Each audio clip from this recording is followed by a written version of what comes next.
E lembrando, Renan, que é mais fácil você entrar na USP em medicina do que ser jogador de futebol no Brasil. Cara, e é muito legal porque a vida, ela dá voltas enormes, assim, né. Então, assim, a gente tinha um menino que era extremamente levado, que era o terror ali das professoras, né, e de repente virou um homem incrível e um super atleta.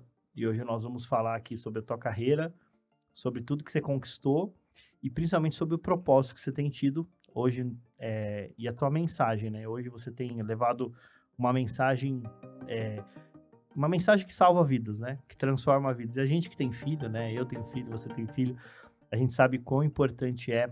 E eu queria que você contasse um pouquinho para a galera, sobre a tua vida, a tua carreira, como que você entrou no esporte, como que você, fez essa ascensão aí, por onde você passou, os clubes, etcétera. Fica à vontade. Pra mim, foi tudo muito natural. Eu, na escola, eu já amava futebol. Já era uma coisa que, minha brincadeira, se tivesse uma bola, se tivesse oportunidade, eu já estava ali jogando, chutando. Eu já me destacava ali um pouquinho na escola, isso com 6, 7 anos de idade. Meu pai foi goleiro de futebol. Meu pai, na época que eu era criança, jogava muito na várzea. Então, todo final de semana eu estava olhando meu pai jogando. Eu cresci vendo, estando perto do futebol. Fui indo, brincando de futebol, levando a sério às vezes, mas como uma brincadeira. Até que um dia, com 12 anos, o meu pai falou: Poxa, arrumei um teste pra você no São Paulo. Só que eu já me destacava no Indiano já. Eu já tinha um destaque já como goleiro lá. E aí fui no São Paulo, fiz o teste, passei, mas não quis ficar. Passado uma semana, não quis ficar no São Paulo. E eu achei aquilo muito pesado. Aqueles meninos já maiores que eu, já com peso maior, sabe? Em relação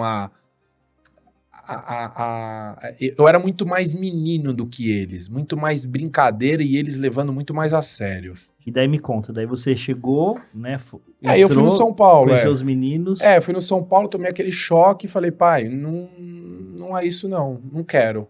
Meu pai me respeitou. Pô, você tem certeza, filho? Tenho. Ligou lá pra pessoa lá, falou, olha, ele não quer mais ir. E passado 2 anos, eu fui pedir pra ele. Eu já com 14, e eu tinha feito uma excursão com o indiano pra Europa, pra Escandinávia, que é conhecida essa excursão de alguns torneios e tal. E eu com 14 anos fui pedir pra ele, poxa, pai, eu quero fazer um teste num clube. E eles têm certeza? Tenho. E conseguimos a Portuguesa para ir. E eu fui, fiz o teste.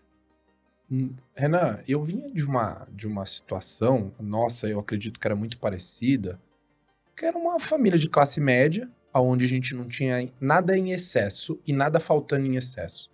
Era justo. A gente tinha uma vida justa, né? A gente comia bem, estudava em escolas ok, boas, tinha uma escola, não era escola de rico, nada. Então tinha uma realidade que pra mim era o normal aquilo. E de repente eu fui fazer o teste na Portuguesa, passei. E com 14 anos encontrei uma realidade ali, naqueles meninos, quase crianças ainda, de 13 para 14 anos, completamente diferente da minha. Né? Eu, por exemplo, nunca tinha pegado metrô, nunca tinha pegado ônibus. Mas ali você tá dizendo Não. realidade no sentido de pobreza, Cara, não de só. escassez. Por exemplo, crianças com Aham, 13, 14 anos de idade que não viam os pais há 2, 3 anos. aham, Porque foram na Portuguesa, ficaram. aham. Os pais, um exemplo, são da Bahia ou do norte do país. E na época não tinha dinheiro para ir ver. E estavam ali sozinhos já há 2 anos. Então, assim, não tem como não amadurecer. E São mini adultos, né? quem que É. cria? Eles vão sendo doutrinados e criados mediante a situação que está acontecendo. Então eu me deparei com meninos ali que já tinham uma carga de vida muito maior do que a minha.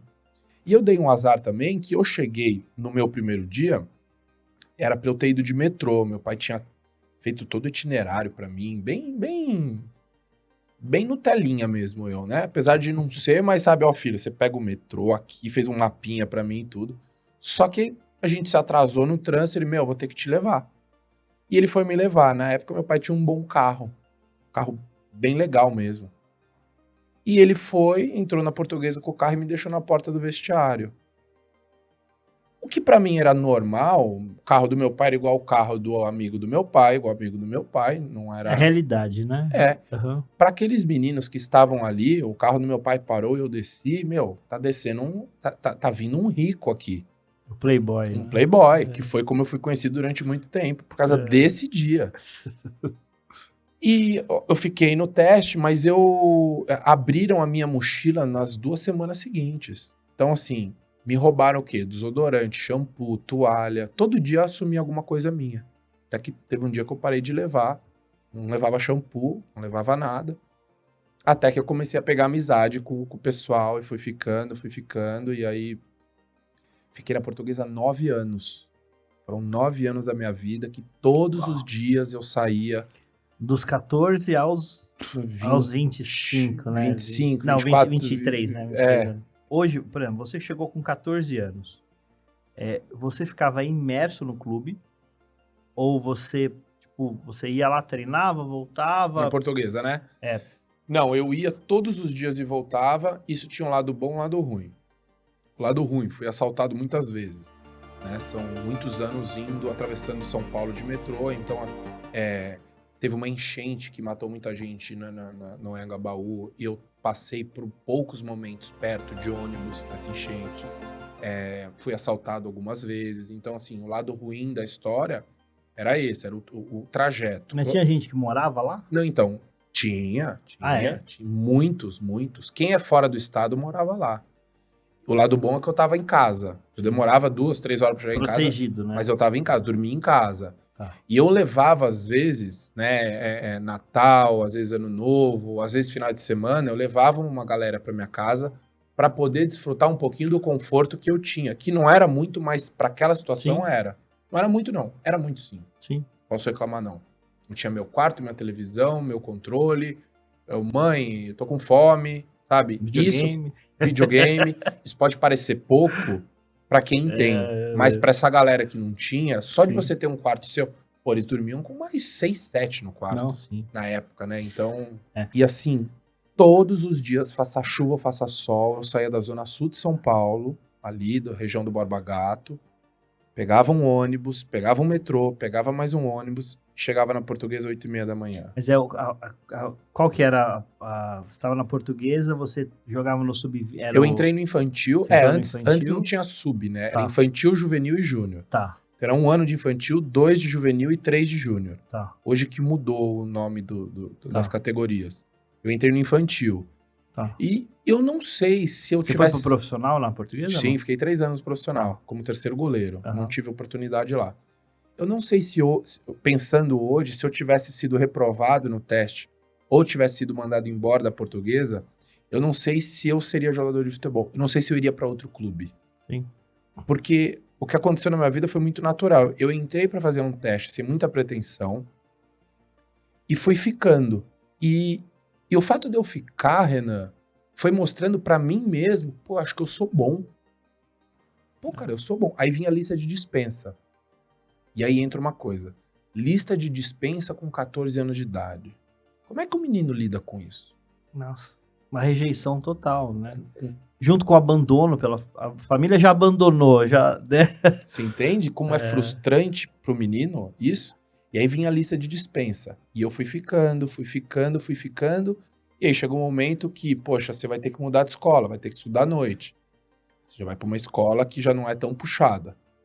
E aí foi uma conversa com meus pais, tive que abrir mão também de uma parte da minha vida de estudo, foi uma decisão. E fui ficando, e fui me dedicando, e fui entendendo o meu papel ali, e eu fui vendo, por exemplo, que eu não era tão alto para ser goleiro.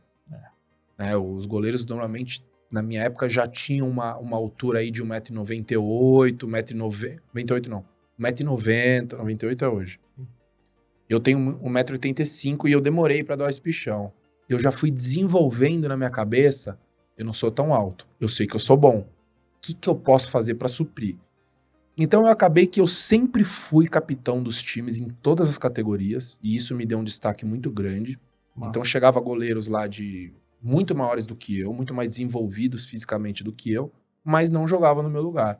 Porque eu acabei que eu fui entendendo também ao abrir mão da minha vida pessoal como adolescente, cara, eu não posso estar abrindo mão da minha adolescência e entregando aqui no futebol qualquer coisa. Então, o que eu preciso fazer para suprir minha altura? Então, eu comecei a treinar mais do que os outros, para poder ser mais rápido do que os goleiros grandes. Então, eles em um passo estavam lá, eu tinha que às vezes dar 1,5. Só que eu dava 1,5 bem mais rápido do que aquele um deles. Então, na minha cabeça, eu fui desenvolvendo isso na minha base, para eu poder ser jogador de futebol profissional. E tem um conceito assim que todo mundo acha que é muito simples, né? Que é muito fácil. As pessoas elas banalizam isso, né?